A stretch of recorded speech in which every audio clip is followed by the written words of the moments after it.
Tempat pertama yang ingin Cema datengin berada di kawasan Setiabudi, Jakarta Selatan. Katanya di sini ada makanan khas Lombok yang enak dan otentik. Namanya ayam taliwang Bosutil.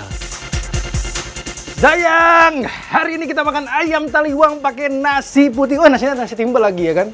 Terus udah gitu dicampur sama pelecing kangkung dan juga beberuk terong. Wah, nikmat banget sayang. Lumayan pedas. Minum dulu.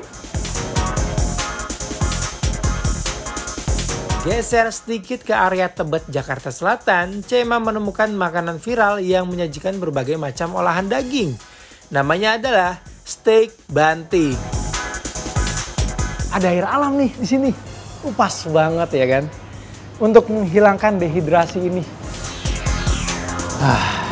Langsung hilang dehidrasinya ya kan.